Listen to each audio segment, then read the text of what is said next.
Hi, I'm Tim, welcome to our channel, and thanks for logging on. If you enjoy these videos, do me a favor and subscribe to our YouTube channel right here at Watchbox Reviews. I would really appreciate it, and I promise to update daily. If you love this watch, and it's hard not to love it, you can see it and you can purchase it on our website, thewatchbox.com. Today we are discussing an all-time great. This is the 1973, roughly 2,000 piece limited edition Omega Speedmaster 125th anniversary, the first ever automatic Chronometer certified chronograph. The timepiece features a special Omega Lamagna caliber 1041 that was COSC certified, and only 4 years after the Zenith El Primero became the first automatic chronograph caliber, this became the first such caliber to earn a COSC chronometer certificate. On my wrist you can see it's also something approaching the original oversized sports watch, as this was an enormous timepiece by the standards of 1973. In stainless steel, the watch is nominally, well, who are we kidding? Nominally 42 millimeters in diameter, but it's simply huge. A bank vault for your wrist. There's simply no hiding this timepiece. 15.5 millimeters thick. It's not the thickness that gets you, it's the sheer shoulder across the wrist. 51.4 millimeters might not sound huge, but somehow the watch is more than the sum of its measurements. It is truly large, though it does fit well because the bracelet has no restrictions in its degrees of motion, which is to say on my 16 centimeter circumference wrist, it wears very securely and comfortably.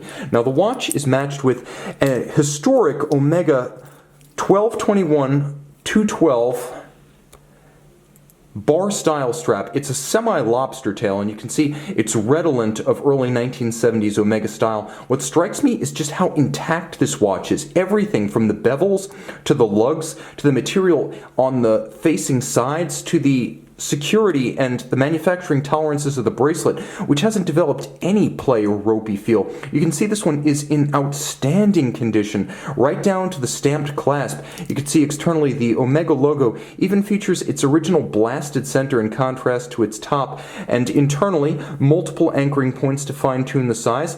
This is simply a time capsule piece, right down to the stamped definition of the reference 1221-212, stainless steel, Omega. Everything about this watch is preternaturally crisp. It doesn't look like something over 40 years old. It doesn't seem possible that the watch anywhere but the Omega Museum could have survived with this much metal, symmetry, and definition intact. You can see right down to the polished, narrow dome-style bezel and the cleanliness of the tachymeter scale. There were 3 different scales, telemeter, tachymeter, and pulsometer for this series. This watch is just antiseptic. Get a little bit closer to the dial and you can see to good effect what I mean. The dial with its matte black and its applique Omega logo and 125th anniversary marquee, it does seem as though it came out of the Omega Museum in Biel-Bienne. The dial features all the hallmarks of a caliber 1040. This was caliber 1041 because of the COSC certification.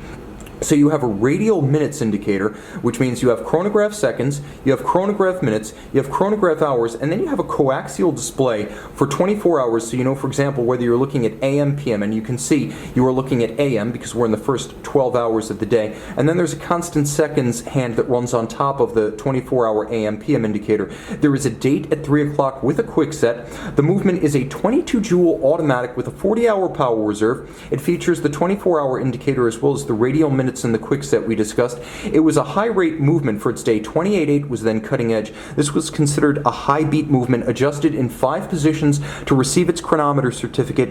It is protected underneath a screw encased back to 60 meters, though I would not go about testing the water resistance of this vintage timepiece in the year 2019. You have a modern Seamaster for that. This is a historic Speedmaster. Historic not just for Omega, but for the industry at large. A real survivor, and as I noted, a watch that has modern wrist presence. It's big enough and bold enough to go toe-to-toe, style and substance, with a modern Audemars Royal Oak offshore chronograph.